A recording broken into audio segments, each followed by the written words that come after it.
Busy nyana man, sorry ukuniphazamisa man, ngiyazi nani ni busy kodwa khona into engifuna ukuthi si-address lana man guys, as in it's a problem serious yazi. No, abosisi bethu balana eMzansi bathengisa nge-country man, bathengisa nge-country. Mina ngifuna ukwazi nje ukuthi kuza kanjani ithengise nge-country kabuhlungu kanje. I just saw a video now of omunye umama othenjiswe 1,000 rand yokuthi ashade le outil le yangaphandle,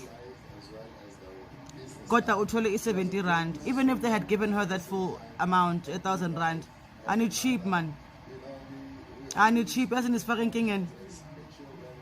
enkingeni ngoba yini enikhala kakhulu ngochichi, kanti abosesister benu bajola nabo for imali, babashade for imali. And I'm not saying everyone, don't get me wrong, I'm not saying everyone does that, but the majority of our sisters are not thengisa ngathi man. Ngithengisa ngathi for 1,000 rand ungazothengisa nge-South African citizenship nge-1,000 rand. And it's cheap man, shem. And it's cheap. And the right is very disappointing because now sizama ukufix i-country nina niyabheda la, nihlezi nibheda, the majority of us. Hayi thina sonke, but the majority of us nithengisa ngama-country. Yikho basikhuluma kanje, yikho basi-abuse kanje ngoba nithengisa nge-country nina.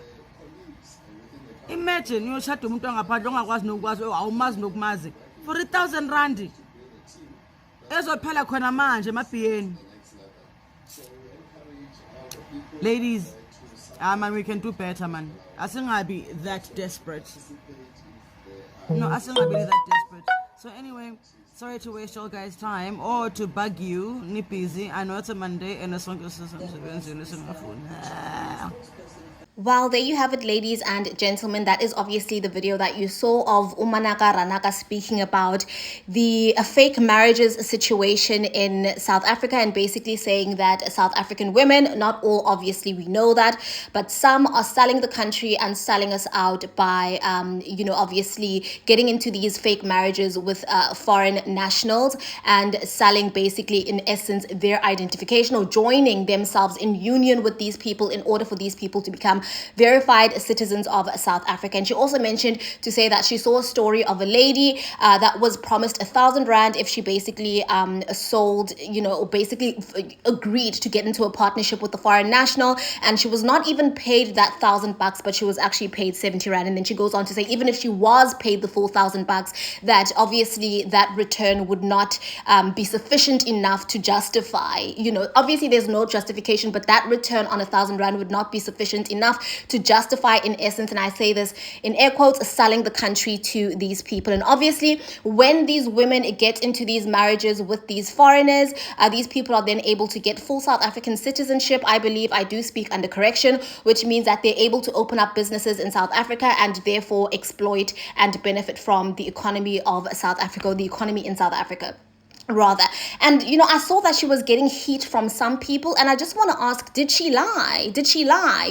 Because there's a show that I like to watch on DSTV, and it's called Fake Marriages. I believe the host of the show is Sihle Sibisi. I do speak under correction, but it's basically about South African women who write into the show who have agreed to get into relationships with people from Bangladesh or Pakistan primarily, and obviously they come into the show because they were either promised 400 rand a month, 500 rand a month, 1,000 rand a month, and then these people then get into marriages with them. They get South African documents. These people come into the country, they open up businesses, and once they basically get everything that they want to get from these women, they ghost these women, and these women have then gotten into these marriages with these people, and they're not getting the money that they were meant to receive monthly as they were promised. And obviously it comes with a lot of other issues as well, because if you get into a marriage with someone and you decide to have children, you cannot register your children's names until the other parent is possible. It just leads to a whole lot of problems that these women do face. And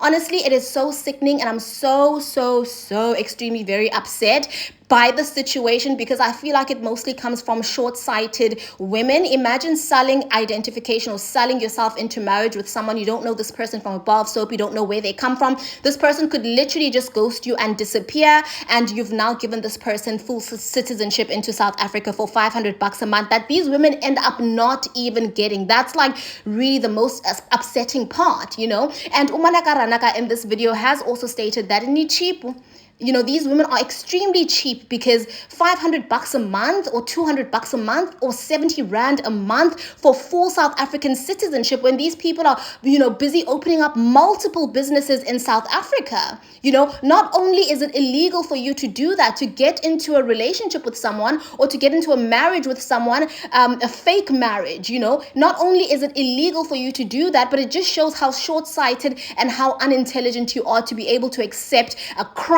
these crumbs that these people offer South African ladies. It's honestly sickening.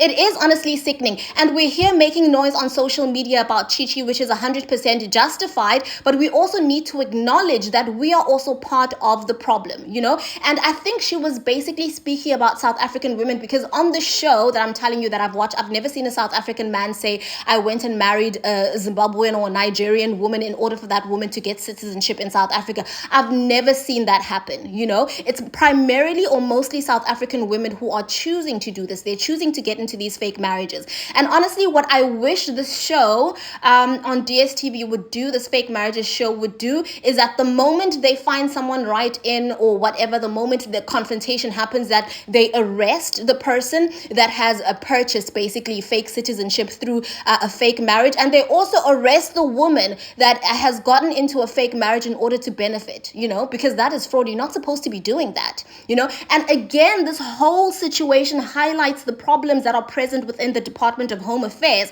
because how in the hell do I come up to Home Affairs, register a marriage or agree to get into a marriage with someone from Bangladesh, and there's no other investigations that have been done? I believe in other countries, before you can even get full citizenship for you know, basically being married to a foreign national, or, you know, marrying someone from that country, there are processes and policies that are in place. You cannot just wake up and decide to you know, marry an American, for example, and expect that you're going to get a green card immediately. It just doesn't work like that. So why should it work like that in South Africa? It's highlighting again the problems that we have primarily with the Department of Home Affairs. And it just begs the question that, you know, did we, in essence, you know, did they select the right Home Affairs minister? Because I just want to know why Home Affairs wasn't even given to Gayton McKenzie to begin with.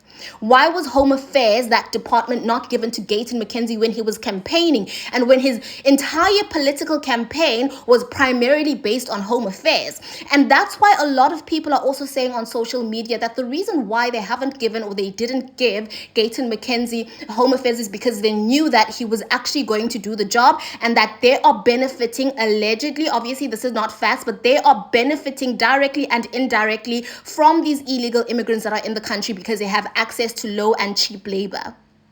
That's exactly why some people are saying that Home Affairs was not given to Gayton McKenzie, because they knew that Gayton McKenzie, if he had gotten that Department of Home Affairs. It's honestly just sickening. It honestly really is just sickening. That whole department needs a complete and entire revamp, because do you know what? Even though all of this is not justification for foreigners and you know, all of these illegal people that do come into the country, when they do say that we as South Africans are part of the problem, they are not lying. You know, they really are not lying, because I bet you 100% in order for a fake ID to come out there, in order for someone's identity to be stolen, excuse me, a Home Affairs official has to be involved in that process and in that situation.